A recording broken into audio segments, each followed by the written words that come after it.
శతకోటి దరిద్రాలకు అనంత కోటి ఉపాయాలని రాజ్యాంగబద్ధంగా వ్యవస్థలు నడవాలి.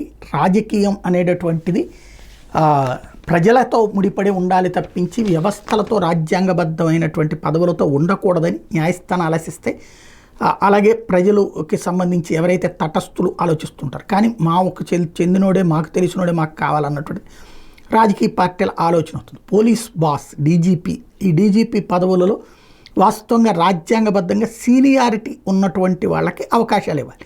కానీ సీనియారిటీ ఉన్నవాళ్ళు వయసుపరమైనటువంటి ప్రాబ్లం, ఆరోగ్యపరమైనటువంటి ప్రాబ్లంతోనూ ఉన్నారన్న పేరుతో జూనియర్లైనా తమ వాళ్ళని పెట్టేసుకోవడం గతంలో నుంచి రాజకీయ పార్టీలు చేయడం ప్రారంభించాయి. దానికి ఒక సిస్టమ్ లేకపోయేటప్పుడు దాని మీద గతంలో సుప్రీంకోర్టు ఆగ్రహం వ్యక్తం చేసి దానికి ఒక విధానాన్ని తీసుకొచ్చింది. ఏంటంటే కేంద్రపు జోక్యాన్ని టచ్ చేసింది, యూపీఎస్సీ జోక్యాన్ని టచ్ చేసింది.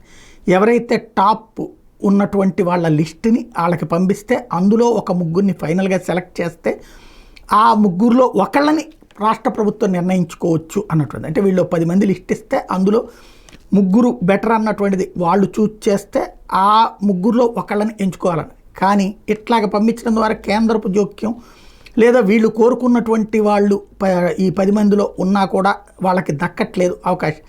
దీన్ని కంట్రోల్ చేయడానికని కొత్త ఎత్తుగడలు వేసిన వివిధ రాష్ట్రాలు, అందులో ఆంధ్ర, తెలంగాణ ముందున్నాయి. ఇన్ఛార్జి డీజీపీల నియామకం అంటే డీజీపీ డైరెక్ట్ పోస్ట్ రిక్రూట్ చేయరు, ఇన్ఛార్జీలుగా పెట్టేస్తుంటారు.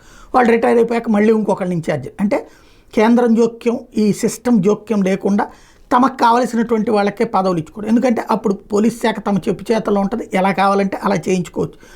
ఈ సిస్టమ్ మీద ఇప్పుడు సుప్రీంకోర్టు మరొకసారి సీరియస్ అయింది. ఆంధ్రప్రదేశ్, తెలంగాణలో డీజీపీల నియామకాల ఉల్లంఘన మీద స్పందించమని ఆదేశాలు జారీ చేసింది. డీజీపీల నియామకాలు మార్గదర్శకాలు ఉల్లంఘించారని ఆరోపిస్తూ దాఖలైన పిటిషన్ మీద స్పందన తెలియజేయాలని ఆంధ్రప్రదేశ్, తెలంగాణ సహా 6 రాష్ట్రాలకు సుప్రీంకోర్టు ఆదేశాలు ఇచ్చింది. డీజీపీల నియామకానికి సంబంధించి సుప్రీంకోర్టు ఇచ్చిన మార్గదర్శకాలను ఆంధ్రప్రదేశ్, తెలంగాణ, ఉత్తరప్రదేశ్, పంజాబ్, ఉత్తరాఖండ్, పశ్చిమ బెంగాల్, జార్ఖండ్ రాష్ట్రాలు అమలు చేయడం లేదని జనసేవ ట్రస్ట్ ఈ పిటిషన్ దాఖలు చేసింది. సోమవారం ఈ పిటిషన్ సుప్రీంకోర్టు ప్రధాన న్యాయమూర్తి జస్టిస్ సంజీవ్ ఖన్నా, జస్టిస్ సంజయ్ కుమార్ ధర్మాసనం ముందుకు వచ్చింది. ఈ సందర్భంగా పిటిషనర్ తరపు న్యాయవాది వాదనలు వినిపిస్తూ 2022 ఫిబ్రవరిలో ఆంధ్రప్రదేశ్ ఇన్ఛార్జి డీజీపీగా సీనియారిటీ జాబితాలో 13వ అధికారిగా ఉన్నటువంటి కె రాజేంద్రనాథ్ రెడ్డి నియమించారని ధర్మాసనానికి నివేదించారు. 2022 డిసెంబర్లో తెలంగాణ ఇన్ఛార్జి డీజీపీగా సీనియర్ అధికారులు కాదని అంజనీ కుమార్కు పోస్టింగ్ ఇచ్చారని తెలిపారు. మిగిలిన రాష్ట్రాల డీజీపీల నియామకాలను ఈ తరహా ఉల్లంఘనలు చోటు చేసుకున్నారని పేర్కొన్నారు. వాదన విన్న ధర్మాసనం పిటిషన్ మీద తమ స్పందనని 6 వారాల్లోపు లిఖితపూర్వకంగా తెలియజేయాలని జార్ఖండ్ మినహా మిగిలిన రాష్ట్రాలకు ఆదేశాలు జారీ చేసింది. జార్ఖండ్ ఇప్పటికే తన స్పందన సమర్పించిన నేపథ్యంలో ఈ మేరకు నిర్ణయం తీసుకుంది. ఇప్పుడు మాదిరిగా డీజీపీ నియామకాలకు ప్యానెళ్లను రూపొందించే బాధ్యతను కొనసాగించాలని యూనియన్ పబ్లిక్ సర్వీస్ కమిషన్ యూపీఎస్సీకి సూచిస్తూ తదుపరి విచారణ మార్చికి వాయిదా వేసింది.